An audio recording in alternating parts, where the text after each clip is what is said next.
आपा तजे हरि भजे, नक्सिक तजे विकार, सब जीवों से निर्भय रहे, साधु मता है सार। आपा तजे, आपा यानी अहंकार का परित्याग करे। सबसे बड़ा हमारा शत्रु है तो अहंकार है। अहंकार हमें झुकने नहीं देता। अहंकार, और अहंकार किस बात का है? 3 चीज़ों का अहंकार है, धन का, जन का और पद का।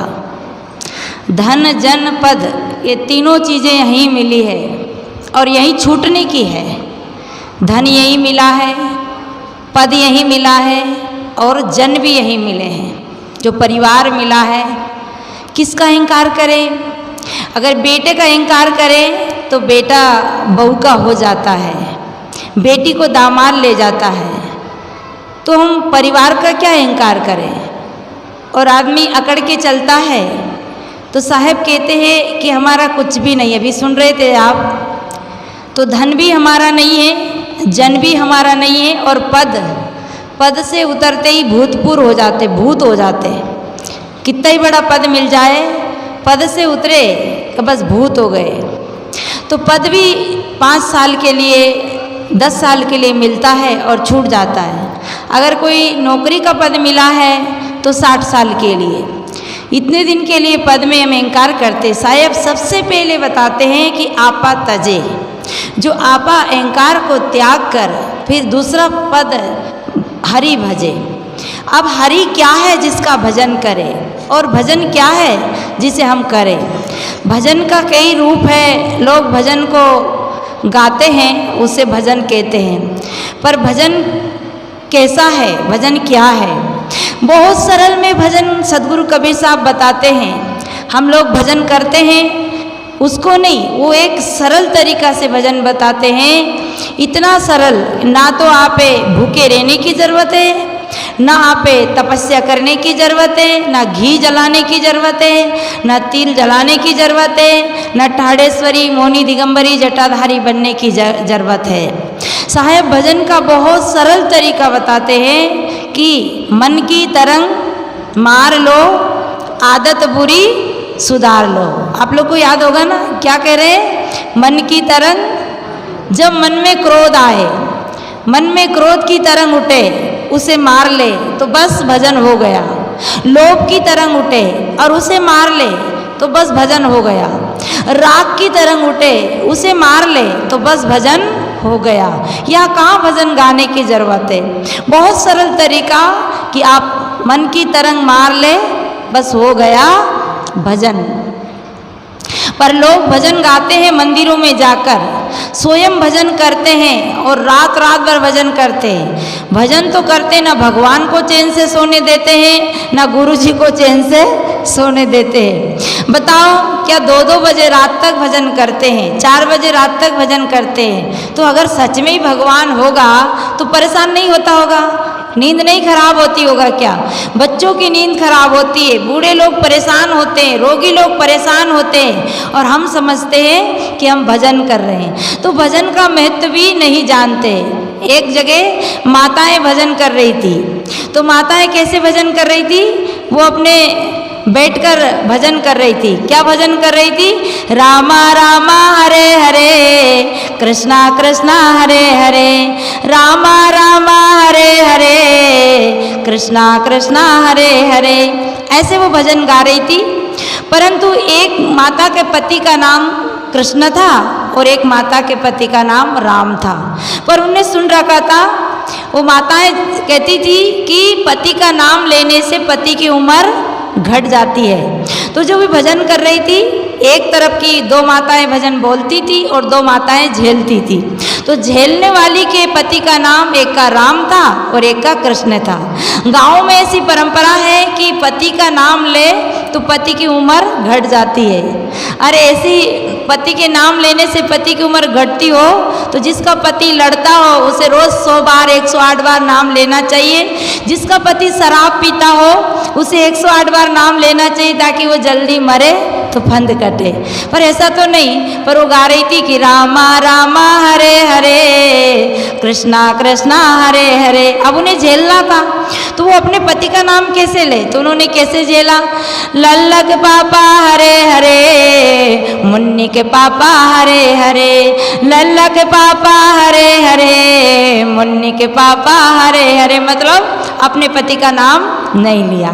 तो लोग भजन के नाम से भी क्या क्या करते हैं। तो कोई लोग मंदिर में बैठकर भजन कर रहे होंगे, कीर्तन कर रहे होंगे और कीर्तन भजन के साथ मांगे करते हैं। मांगे मतलब भगवान के मंदिर में कोई भजन नहीं करता है, मांगे रखता है मांगे।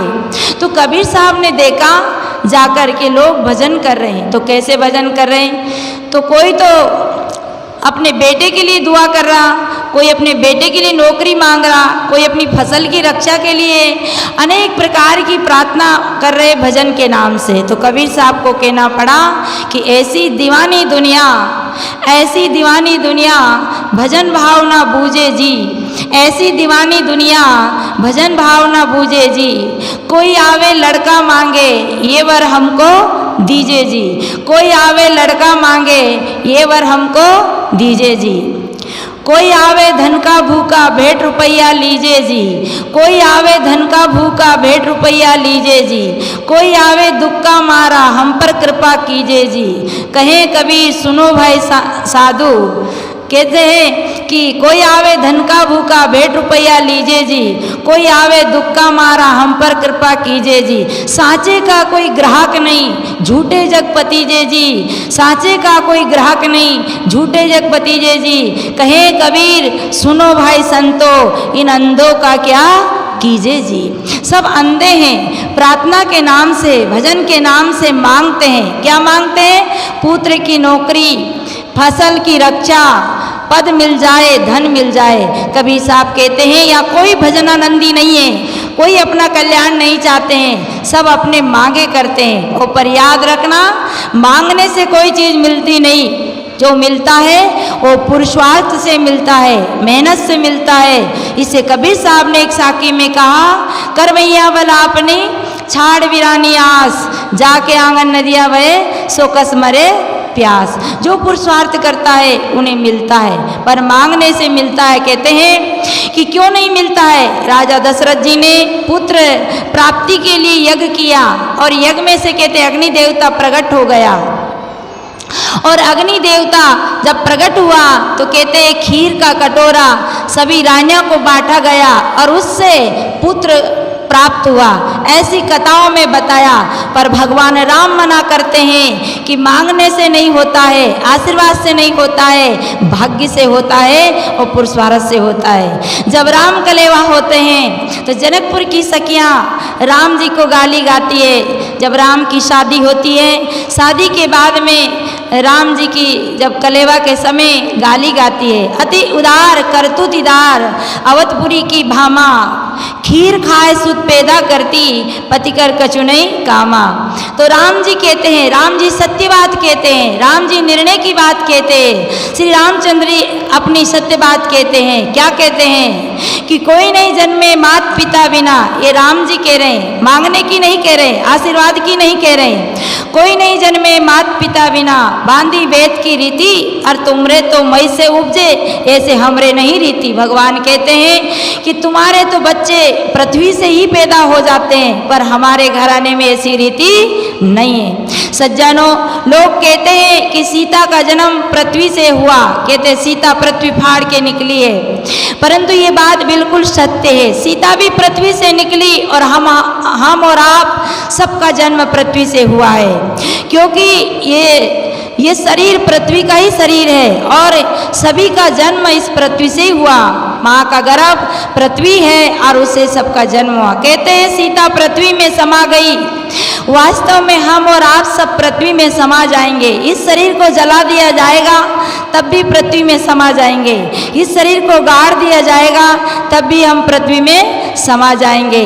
और ये शरीर, ये जो जीव, ये पृथ्वी से वासना करके पृथ्वी में गया और वासना करके पृथ्वी से आया। ये सबका शरीर एक ही तरीके से जन्मा है, इसे सबका जन्म एक तरह से हुआ, किसी के मांगने से नहीं तो बेटा होता है और ना कोई चीज़ मिलती है, पुरुषार्थ करने से मिलती है।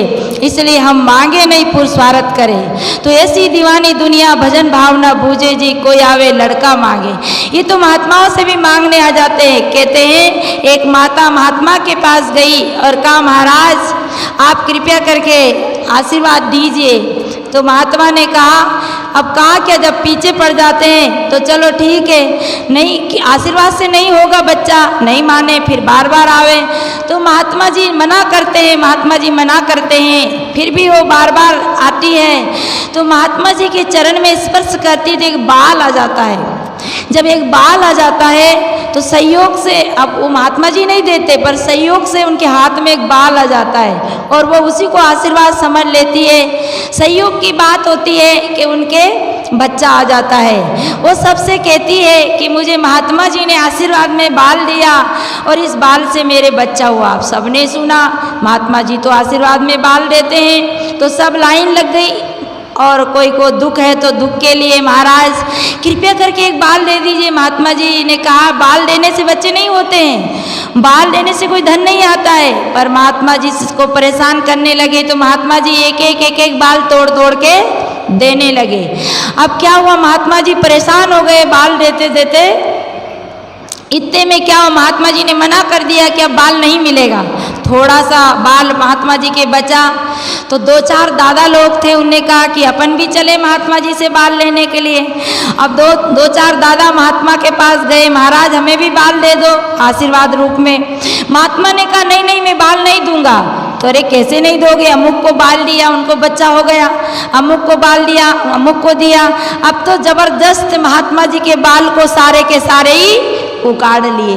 तो दुनिया इतनी पागल है कि साच कहूँ तो मारन धाये, झूठा जग पतियाना, संतो देखत जग बोराना। संसार के लोग बोरा रहे, पागल हो रहे। भजन का तो सरल तरीका है कि अपने मन की तरंगों को मारे।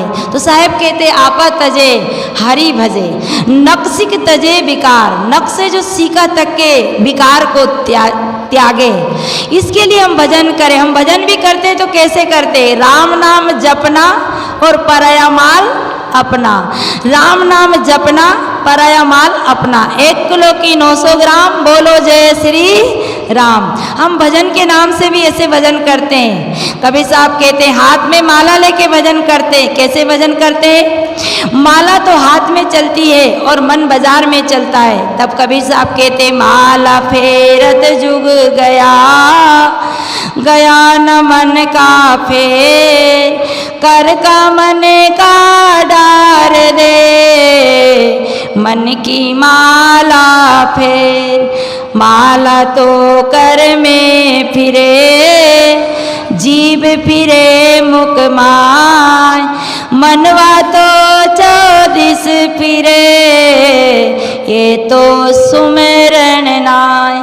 तो सुमरन भजन की जो बहुत और सरल तरीका बताया, सुमरन सूरत लगाई के। कैसे करे भजन, सुमरन सूरत लगाई के, मुख से कछु न बोल, बाहर के पट बंद करो, अंदर के पट खोल। यानी विवेक का पट खोल, ज्ञान का पट खोल।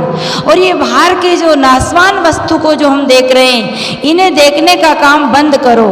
इसलिए भजन का सरल तरीका है। तो नक्सिक तजे विकार, सारे विकारों को तजे तो साधु मता है सार। यही संतों का मता है, यही संतों का विचार है। ऐसे भजन को हम करें। और अब समय हमारा पूरा हुआ, मैं यही वाणी को विराम देती हूँ। प्रेम से बोलो।